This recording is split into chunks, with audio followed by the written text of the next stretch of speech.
Hi, welcome to this video where I'm going to start what I think is kind of an exciting process of just kind of straight reading through from Abram being called and going through and doing the interpretation process as I read it along, showing how we extract our personal life experience from that story.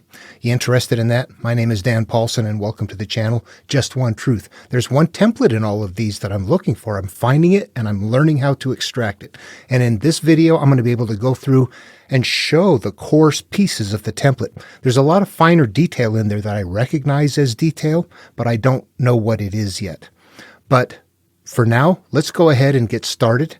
And how I'm going to do this in brief is that each of the people in this story, God, Abram, Sarai, Pharaoh, all of the others, represent component parts of my life and my life experience. They exist on a template and a story form looking outward. But if I stop and extract the analogous terminology out of there and find where it fits in a repetitive template in my psyche, I extract interactive steps from this material right here. I need to make some adjustments. I need to stop calling it the monomyth and calling it the human life template, which it is. And what I'm going to suggest is that we're going to see some repetitive things happening here. And there's a reason for it, and I don't want to get into too much explanation right up front because I think it is a big thing. What I do want you to consider is if we're living 3,500 years ago, living these stories are our media. I put myself in the position of a little shepherd kid off all the time, isolated, but I've got this story memorized to work over and over again. This is my media. This is my iPhone right here, but it's up here and it's the story in my head, and it is not plain language. This is a puzzle so complex it's mind-boggling, and this same template exists everywhere else though too. So I'll let that go for now. Let's just go right into this, and I'm going to suggest that first of all, let's take a look at some things that I'm going to suggest are going to emerge that are in common, and then I'll get started right on it from there. The first thing we're going to run into is we're going to want to seek a place of emptiness. We need a place in the story to go to where we are not connected to the world. The way the stories unfold is such that when we're very young and we're not all caught up in the world, we're happy. As life goes on and we have experiences, we pick up shame, anger, hatred, guilt. We begin gathering up a bunch of things mentally, and we become products of those mental experiences as we go along. All right, and what I'm going to suggest that's going to emerge from here is that there are certain people that are going to emerge from the background that are going to be the kind of person that comes through this. Let me explain that better, that when we first start out in life, it's not just to hurt and the things like that. It's that we don't know about cause and effect, and cause and effect is going to be a part of the stories in here too. It's letting us know that if we work it all through mentally, everything that we see happening manifested in the physical world is done. It's final. It's finished. There's an energy driving it, but what you see is the final manifestation of it. And as we're growing up and observing that in life, not realizing there's cause and effect, we begin making judgment calls based on what we're seeing out there, and we become products of those judgment calls as well. And that we are basically attaching to the physical world by judging the things that we see physically. And people do that naturally. That's how we grow. That's how we develop. That's how we learn all of the relationships and all that kind of stuff. You see, I'm not that, I don't go there. But we basically become products of the things that we look at and that we judge happening. If we get to a point where we can step back and realize it not only in ourselves, which is important, but in others, that, you know what, I'm acting out what is inside of me. I become a product of this, and now I am reacting and responding in a way that I am conditioned to based on the ways I've judged things in life, and now I'm caught up in that, and I want to get out of that. So we have to find ways of letting go of those things that we're hung up in. So we've got cause and effect in there, and that the cause and effect creates the conditions of our life, and what we want to do is get, with the cause and effect still in place, get back mentally to a place where we are no longer connected to the physical in a way. And by that, I mean mentally. We still see it. We're still hurt by it. I mean, you can have compassion. You can have love. You can have feelings. What we don't want to have is anger, hatred, shame. We don't want to have things acting out of us that we have to sit back later and go, oh my God, what have I done again? How do I fix this? It might be better to try to provide an example. If you were in an environment where you saw a parent really harshly screaming, yelling, whipping on a child or something like that, most of us are going to look at something like that and think that person is horrible. They don't deserve children. They don't, all of that. But where does that behavior come from? Do you see that child, or that parent one time was a child, that was happening, and they don't have it resolved? So as we look at it and go, oh, that person, this person, that, we're never going to fix anything because we don't see what drives it. We can't fix anything when we're just hooked into it, looking at it, judging it for what it physically is. We have to understand that there is something motivating it. But before we got there and things got bad, there was that point where we were not connected. That's a point that they're going to establish here up front, because this is a target place that we want to return to.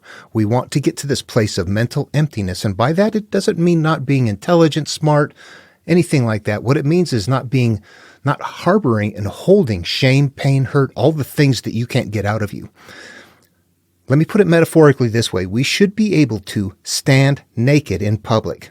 And what that means metaphorically is we should have nothing are there things about you that if people knew, you would be ashamed? You think, oh, this stuff's never getting out. That's the stuff right there. These are things that we don't recognize how bad those hurt us, but we didn't have that when we were little kids. Later on, it begins to act out. So what we're going to see is that we want to go to a good place to begin with. Something bad is going to happen along the way that our experience is going to decay. And we're going to have repetitive cycles of pain as a result. And that is what I'm going to suggest we're going to see as we go along here. Then we're going to have to try to unwrap ourselves from that pain, make some changes, leave the past. These are going to be elements that continue to show up in the story. And I'll look at them conceptually. And so basically, this is what I'm going to be doing, what you're going to be observing. I go from my consciousness right here. I go into my mind where I could just think of myself inside of my own head. And I grab this story right here and I can open my eyes and read it and look at it in the physical world. But I don't want to do that. I grab this story, I put it in my mind, I keep my eyes shut, and I play it out to the beginnings of my life in the imagination. It follows this pathway back to the beginning of time and the repetitive nature of what's happening in life. It's not going to cover creation. At the beginning of all of these big stories, there is a creation. Creation's already happened. The calling of Abram is after that. So we're downstream a little ways, but there's going to be some elements from early on. Day 7 during creation is what we established as that good place. Naked, unashamed, male and female together in the Garden of Eden. First sin had not happened, which would represent that exposure to life, but the naked and unashamed. And let me bring this up real quick. This is from a previous video, as I was just listing the big parts of creation. We emerge from the cosmos. We are from a higher being. There is cause and effect. Everything cycles. Those 2 red parts, those are going to be component parts of the stories. We're going to see those downstream. Things cycle, and there is cause and effect. Down here, number 7, though, that's the point. Number 7, it could be as we go through, it could be written, it could be number, it could be 3, it could be pure unjudged life, carefree, from the east, Negeb. And what I'm doing here is, as I'm going through Genesis, these are where they're doing analog building. They're going to have to tell us a lot of times to go back to the beginning. How many times can you tell somebody to go back to the beginning without them going, wait a minute, every story is the same? So no, on one case, you got to go to number 7, then number 3. Now we're off to the Negeb. I need to go to the east. All of those are telling us to go back to that same point, but throughout the material in Genesis, they are structuring that and showing us how they're doing that. We just don't have it memorized. It's tricky to see. Think about that. If we're going through this structurally, if you go through Genesis, the first creation story, and when you get to day 7, it says day 7 3 times. So 7 becomes 3. Is that right? Yeah, we keep checking all over the place. We see 3 now is taking over the role of 7. 7 appears all over the Bible. 3 appears all over. Jesus' death and resurrection, 3 days into the cave. Out, you cross the threshold, you go in, you emerge, you go in as Jesus, you come out as Christ in 3 days. Yeah, how spot on does it begin to look? And again, we're looking for the conceptual ideas here, not necessarily the nouns and the verbs to align, but the idea of what they're holding to look alike. Then we'll see something about righteous. Somebody Righteous, somebody righteous, somebody righteous. And in this one block, it said 7 times, and you're like, oh, you know what? Righteous now became 7 too. It's that simple, but that's what they're doing. Start counting, looking at the stuff. We're going to find in here some T structures that I haven't identified yet. We'll see them as we go through here pretty quickly. I'll point them out to you. Yeah, something is going on there that I'm not sure what it is. Left hand, right hand, something. Okay, and there's one more thing I want to say is that there's a mental hierarchy that is going to play out in these stories that makes it bigger and more complicated. Again, this is a very big story for me to figure out. I want it big. And people that are making these, what do? They make stories for their life like this. Yeah. Well, we read it for 20 minutes and think we understand something. We're not even looking into it. Okay, let me get started. This is how it works. And, what I'm going to do, I'll read it the way it is, and then I'm going to go back over each section and try to explain when I read it. It's doing this sort of a mental transition as I'm reading it. And you know what? I can describe that. It's in the other video. I'll post a link to the video below, but ultimately it's like in the simplest verse. You cycle around that which you cling to. That's about me. I'm going to keep having cyclical issues because I'm holding on to something. An anchored ship cannot sail. I'm going to keep having cyclical problems and sail around this because I've got my anchor in the water. These are, they're stories holding something that is nested in it a little bit different. I know that it's about me. So as I read that, I read it that way.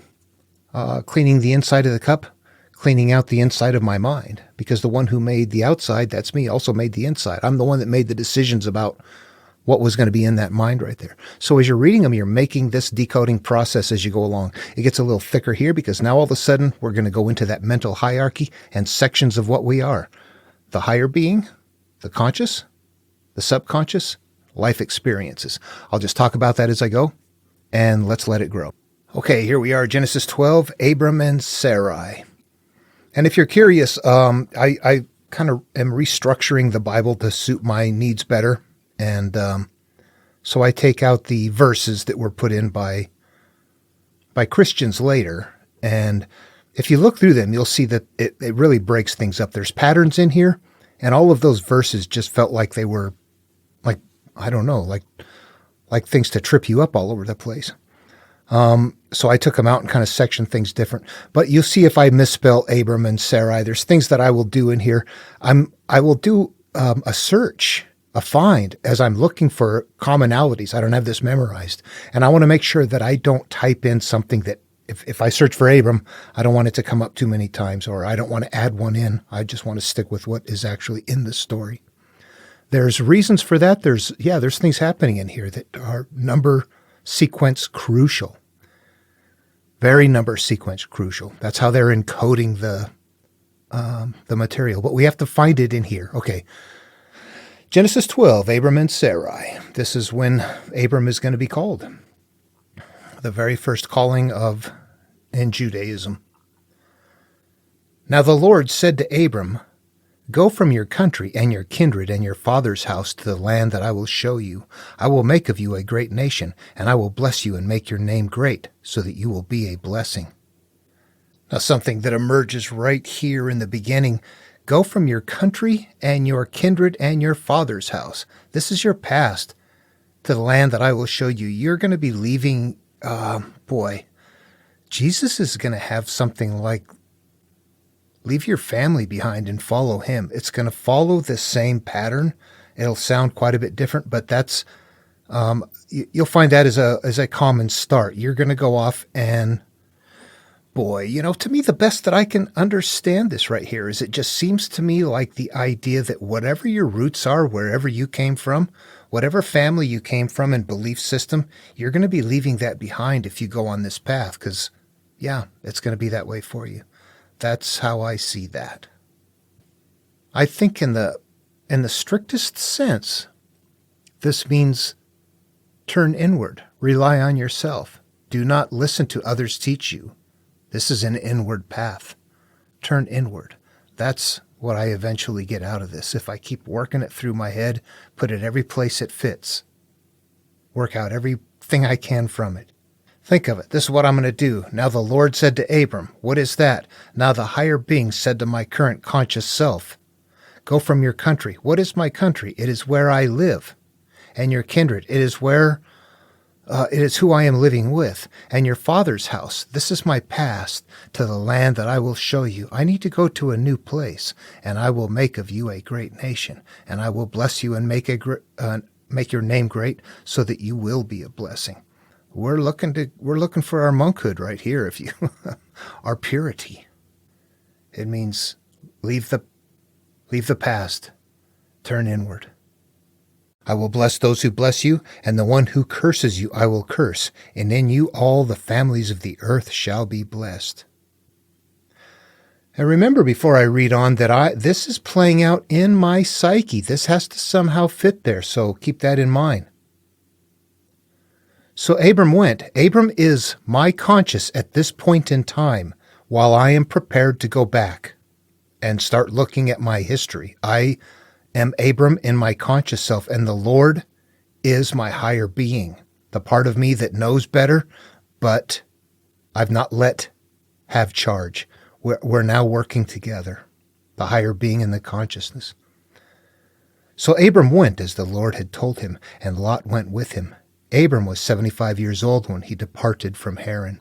Haran is a place, if you look that up, it's kind of a desert place that is fertile but doesn't get rain. There's nothing growing there. So it's like, imagine a fertile place where nothing is growing. Imagine a soul that is all ready to go, but nothing is emerging from it yet, a person, an individual.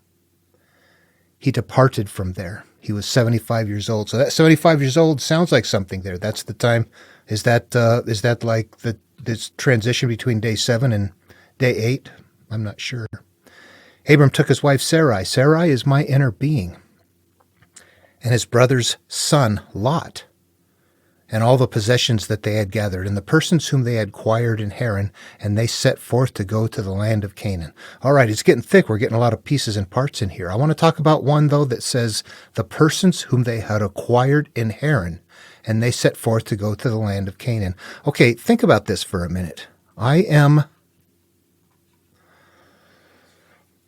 If we go back to Genesis and we're playing that out in our psyche, and day 7 is where we are happy, we are conscious and subconscious, we're self-aware, playing, having fun, not yet connected to the globe. Life is wonderful. We're laughing and giggling, playing with our toys and eating cookies, hopefully. Imagines that kind of a place right there. Naked. I got to keep harping on it in the spiritual world. This is covering ourselves up with something. If you're naked, that means I have nothing over me. It's an opposite analog, so we have to be careful with it. Again, we have to watch. The analogs are not what they seem to be. When you're covered up with something in the physical world, that's one thing, but covering up in the spiritual world or in the mental world, I'm not talking about it. We now have garments on. Day 7 was before that happened, before the garments went on. Now, Haran is the same place. It's being held in an analogous manner, which means that same place. So here we are in Haran, and what are we doing? We are leaving with what we have from there. If we were to go through Genesis a little bit further on, there's a point just before the flood, if you recall, where we're told that the sons of God went into the pure, the beautiful, whatever it is, daughters of man. At that point in time, what we're looking at is daughters of man. That's our offspring. That is our characteristics. These are the qualities, the beautiful ones. When you're little, what do we have? Joy, love, peace, trust, forgiveness, openness. All of those qualities are there that we lose. I lie, I cheat, I steal, I don't trust. I'm going to keep that to myself. We have become something different. So what we have right here, if we're leaving Haran with the offspring from there, what are these? These are good qualities. Our wife, that's me. This is me. Abram, my inner being, Sarai, and good qualities. We're very pure at this point in time. That is what I read out of this as I go along. Okay. It goes on here.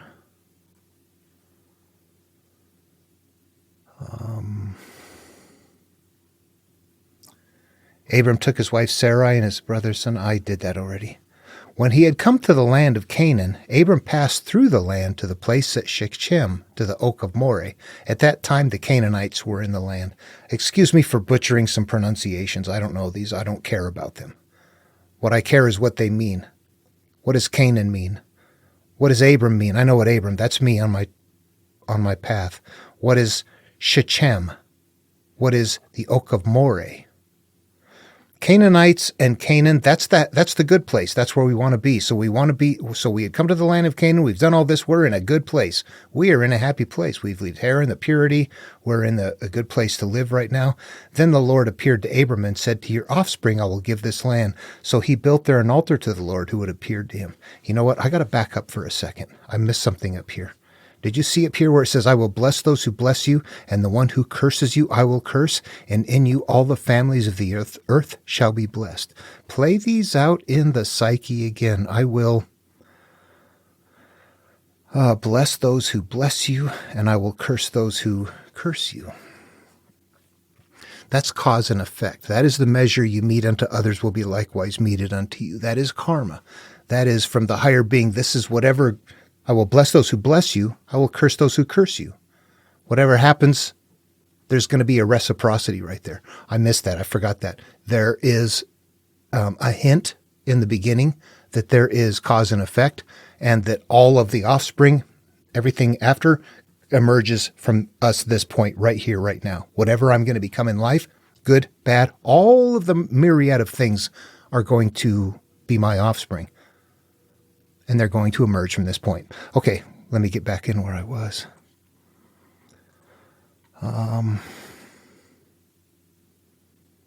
From there he moved on. Okay, so the Lord appeared to Abram and said, to your offspring I will give this land. So he built there an altar to the Lord who had appeared to him. So he built an altar at this place right here. An altar is analogous to a place where you are going to be dealing with your issues. You're going to be giving up your pain. You're going to be looking at the things you don't want to look at. Your consciousness and your higher being are going to be looking at things that up to this point we don't want to look at. We're going to learn how that works. So from this good place, we built an altar. Then we moved on to the hill country. I'm not sure what hill country means. On the east of Bethel, we've got things going on now. East and Bethel means something. We're moving in a good, bad, some sort of way from a good, bad place, and perched his tent with Bethel on the west and Ai on the east. And there he built an altar to the Lord and invoked the name of the Lord. So here's another place right here where we're going to be doing. There's two different locations where we have altars that we have built to the Lord. Interesting. We'll have to get back to that. This is part of the template. We're just trying to figure things out. This is a good place, though, still. We're kind of setting things up, but right now we have purity in the beginning. And Abram journeyed on by stages toward the Negeb. Okay, this sounds like we're actually in stages. That's like healing. It's going to take a while to get to the Negeb, but it sounds like we went to a good place. So maybe that somewhere, that hill country and that other thing, that must have been something derogatory, perhaps? Anyway, okay. Here's where the good part starts, or the easier part to see. So there was a famine in the land. So Abram went down to Egypt to reside there as an alien, for the famine was severe in the land. Okay, the famine is a good thing. A famine in the land where you are. Famine is consuming. Think of other comparisons here as we're, oops, I got the wrong click. A famine, the void. In the spiritual world, we are consuming or not. We're taking things in. We are connecting to the world or we're disconnecting from the world. A famine means we are disconnecting from the world. This was early on and a good place to be. The famine was good. When we think about it without interpreting it, we go, oh my gosh, they had to leave. There was no food. But think it through. God creates this, situation for this person to be the leader of his people, then puts him someplace where he's going to die and starve and get into a situation where pretty soon he's going to be like giving his wife off for sex and, slaves and stuff. We got to fix this story. It's not, I don't see how people can look at this and say, yeah, but it really happened that way. Oh, bless God. I'd be like, oh my God, what the hell are you talking about? Something's wrong with that story. Okay, we can fix it. All right.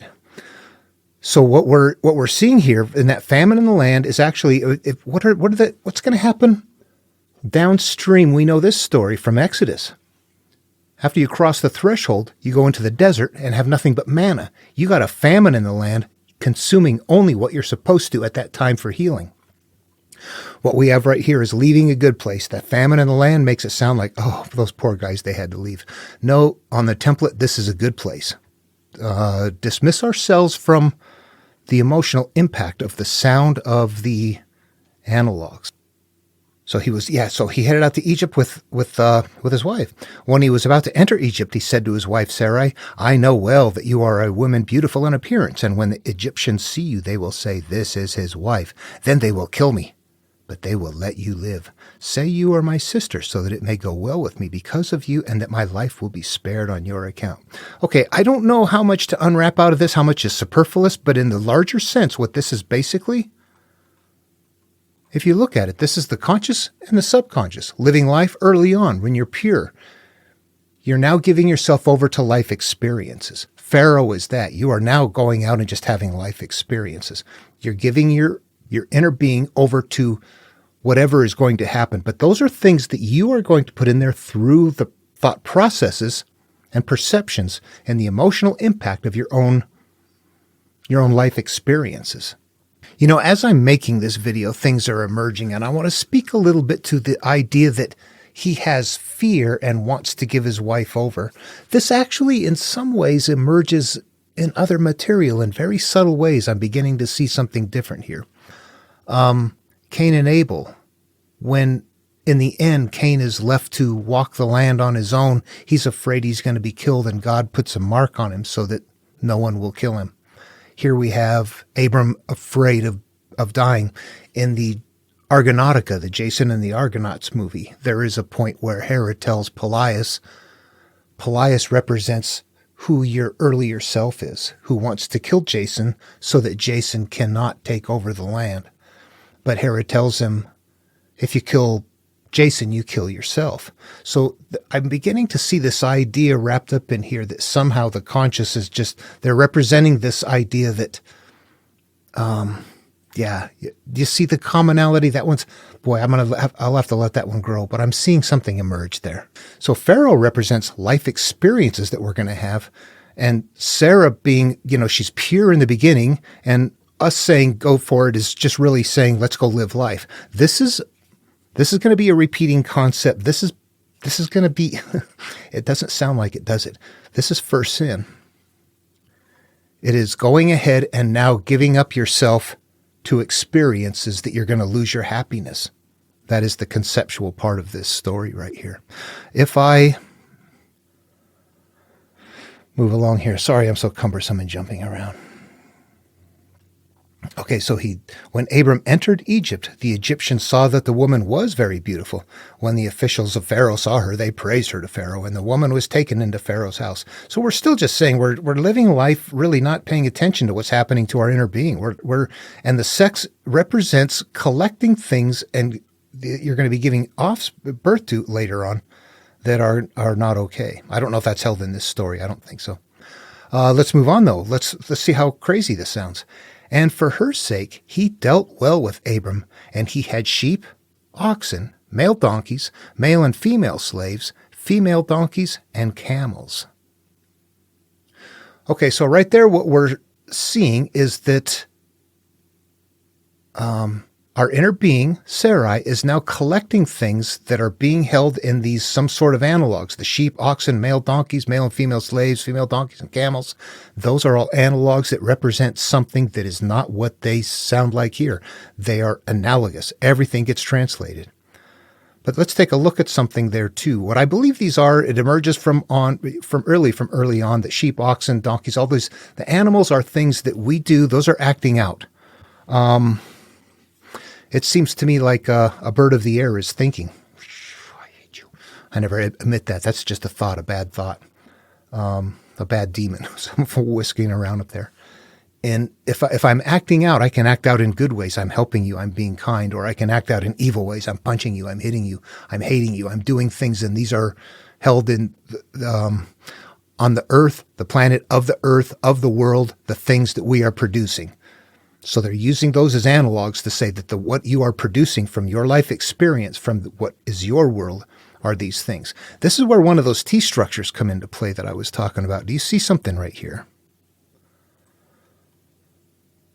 He had sheep, oxen, male donkeys, male and female slaves, female donkeys, and camels. Okay, so on the left-hand side, right in the middle, we have male and female slaves. We also have male on the left, male donkeys, and on the right, female slaves, female donkeys. However, it goes off into camels, and before that there is sheep, so there's a split there. There's a sheep, oxen, then male donkeys, male and female slaves, female donkeys, and camels. So there's something happening there. In between the slaves, there's humans in the middle with animals on either side, but female. Yeah, you see that? What is that? Why didn't they just say he gave them all the things? Or slaves. Why did you have to say male and female? I guess that would be okay, but why did you say male donkeys on one side and female donkeys on the other? Why didn't you just say donkeys? Yeah, there's something cleverly nested in there that I don't have picked out. But the Lord afflicted Pharaoh and his house with great plagues because of Sarai, Abram's wife.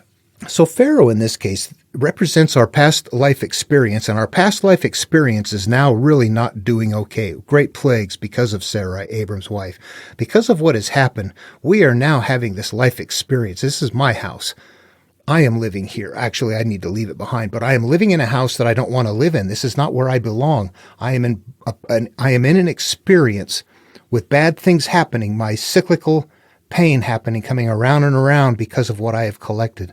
So Pharaoh, this is the past, calls Abram and said, "What is this you have done to me?" Yeah, I'm getting tired of it. What the heck? Well, you did not tell me this was your wife. This is a clever way of just saying, you know what? You need to move on from this and go on and clarify your life. Don't lie. Yeah, it's not about don't lying. It's about having life experiences. It's much more complicated than what is on the surface. Why did you say she is my sister so that I took her for my wife? Now then, here is your wife, take her and be gone. And Pharaoh gave his men orders concerning him, and they set him on his way with his wife and all that he had. Now later we're going to see a story where Pharaoh is reluctant to let them go. Pharaoh, again, is going to represent something about the past, though, the past self that doesn't want us to go and is going to come after us. In this case, it's being held like the past is telling you, hey, time for you to move on. You've done this enough out here. Your life is screwed. Better get going. You lied to me. This whole, whatever you have going on, it's not a lie. There wasn't a lie. It was really just us not knowing the truth. The truth is that we're wiring to affect and not cause. I want to talk about the slaves as an analog. I do believe I know what slaves are. The fact that there's male and female, I'm not quite certain how that defines. Slave, what we typically know in the physical world is a slave is some human that you somehow have ownership over. Okay? In the spiritual world, that's not what's happening. So what is happening? What is a slave here? Again, we're doing this mix-up with the analogs. You know, do I want to be naked or don't I want to be? So what is a slave? The analogs come from different perspectives. They're not actually our slaves. In the world that they're living, they would have slaves, and it would make sense to them to carry that as a teaching. But as you're interpreting it inward, you're not doing that with people. You're not enslaving people. You're not doing things like that. So what would it mean? Why would they use that? You're a slave to it. It is the things that we are carrying that we don't control. When we act out, when something happens, when we have spontaneous anything. And maybe that's where the male and female comes in. Sometimes you act out spontaneously in joy and sometimes spontaneously in anger. Something of that nature. At any rate, that's what I believe. That is working on right there. The slaves. It is not our slaves. Once we put it on the template, it is what we are a slave to, that we're bringing with us, that is coming from our Pharaoh life experience. Okay, I think I want to end this video just because I don't want it to get so long, and I don't want to lose anybody, and I want to see how it goes. And I'm struggling with interest or anything. I'll keep going through it like this, but I guess I want to set this up and just kind of figure it out as we go. Do you see how this is happening, though? We started out in a pure place. It was empty. We're creating some altars along the way. Those are going to continue to come back in the story. This is going to become big, and it's going to become complicated. This is one step in the life of a person. I start out devoid, me and my pure inner self. We're in a place where there is nothing. Garden of Eden, purity. But we leave there and we go to a place where there is something to eat.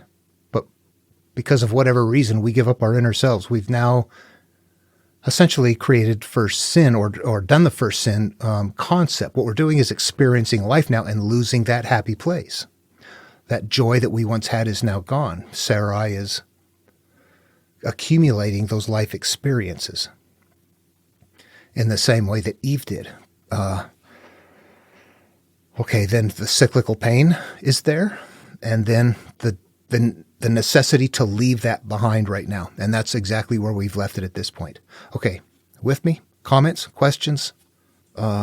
There's a lot that I don't know. You see there's numbers, there's things, there's sequences in here I look at and go, boy, they got something more going on. And all those names, they mean something. The names of the people, the names of the places, the numbers, they have a meaning. They're not literally what they are. I've likened it before to, what did a name mean back then? If your name was such and such, did it mean joy, hate, love? That's what's being held in this story. Honor, duty, balance, sense of fairness. What about the cities? What are the cities good for? Good cities, bad cities. And then look for nicknames. If you had Los Angeles and Las Vegas, you could have the City of Angels and Sin City. You could have the idea nested in there of going from a good place to a bad place. Not that that's what it is in real life. I'm not suggesting that at all. I'm saying that for the story perspective, you could say, I'm going to use that right there as an analog. We want to move from a good place to a bad place. So we just move from Los Angeles to Las Vegas, which denotes the idea of moving from an angelic status to a sin status. Good people, bad people in your culture. Those are held in there. Oh, the Canaanites are there. That means the good things are there. The, whoever, the Philistines, something, the bad stuff happens. These are, the good guys and the bad guys or the, creatures in Greek mythology. Same sort of a process. That cyclical pain, you would see that if you went into Greek myth right off in, the beginnings of stories of one god being punished with his liver being eaten out, and it grows back, it's painful. It gets eaten out, it grows back, it's painful. But the boulder being rolled up the hill before you can get it up there, it comes back down. Phineas, harpies eat his food every day, defiling him. There's a variety of ways you look at all those and go, yeah, those are different stories. They don't sound the same at all until you realize there's a concept there. There is a repeated action that is somehow a punishment, a pain. That is what is conceptually there. And that is what we're looking for in these, in order to interpret them. That's what they had to work with, these mental processes. And that is, it appears to me, exactly what they've done. The template that is there much deeper than people can see. Not until you learn to read it conceptually. And that's it. You can sit here and watch me do that and probably go, oh, I see what he's getting at. Yeah. Now go pick up the Bible and do it yourself. You're going to go, whew, I don't see it. Dan, read this part. What is it like? I'll do it and I'll decode it and you'll go, oh, okay, I see it. This is the part of the brain wiring to see it. It's a process that one goes through. It's something that I didn't used to read this like that. I would look at it and go, boy, that's some weird stuff. It took a long time to realize, boy, there's patterns. There's something in there. I'm not sure. I dug at it. I had a lot of time. I had remote jobs. I spent hours and hours, years on doing this. I've spent time doing it that other people have not spent, and realized what is going on. If it's all the same and there's part of it that is self-healing, then every bit of it's self-healing and every bit of it gets interpreted. There is no part of the Bible that you go, okay, this part needs interpretation, but this part is real life. Every bit of it is built on this template. All of the teachings are built on the template. Every bit of it. It'll make sense. But it's the way they turn it around. Oh, yeah, I kind of got off there. Seeing it on your own is something that you have to do by just digging into it and looking at it. You might look at things sometimes. I remember times looking at something and going, oh, I'm getting this idea. Something starting to flow into place, and you've almost got this link that feels like I'm ready to make a breakthrough, and it fades. You're like, damn it, where did that go? You kind of let it go. It almost seems to me now like we're watching synapses like growing together but not quite making it. Then you forget about it. That a day or two later, the stuff is like naturally there. You are stretching for it the day before, and a couple of days later it's there. That's how it grows. Your brain grows into seeing it by wanting to see it. Like anything, it grows and it does that. Like whatever we focus on. Focusing in on this will get you there. But the name that can be named is not the eternal name. That's this process. Me telling you this, you go, oh yeah, cool, I see it. If you see it. There are people that won't see it. But if you see the template and can do the conceptual shift, you'll go, okay, I see how that plays out in my psyche. I may not want to do it. You might be called, but you might still be in the refusal of the call stage. Yeah, I know what to do. No, I'm not doing it. We've done that all of our lives, haven't we? Yeah, I know what to do. I'm not doing it. I don't like the feel of it. I'm going to put it away. That is the problem. This material is how to work through that. It's amazing. It's fun stuff. I put it to use, so I know it experientially. I've gotten to be fairly comfortable with viewing some things. There's times I read something and it's very foreign. I don't know what they're doing for analogs, but you can pretty well shift around and find the big parts of this. Anyway, okay, I'm going on too much. I'll end this video. That is how I'm going to be interpreting it. Do you see how it works? It all plays out in the psyche, and it all somehow reflects parts of me.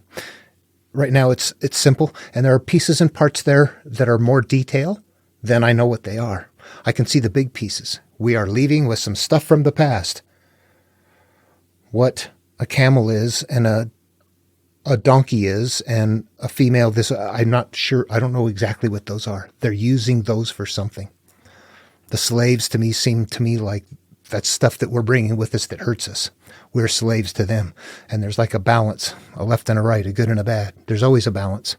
Somehow something is in there, but we'll have to look at it enough to see it so commonly. Again, they had them memorized. They could pull it up spatially in their head. We have to sit here and look through it. And, we don't have our brains wrapped around the conceptual